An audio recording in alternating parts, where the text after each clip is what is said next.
नवीन वर्ष गुरुवारी सुरू होतंय.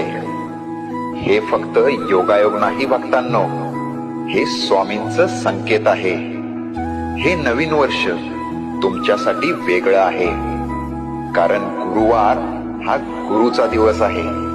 आणि गुरु जेव्हा सुरुवात करतो तेव्हा अर्धवट राहिलेलं आयुष्य पूर्णत्वाकडे जातं. ज्यांना वाटत होतं माझं काही होणारच नाही, त्यांच्यासाठीच हा गुरुवार आहे.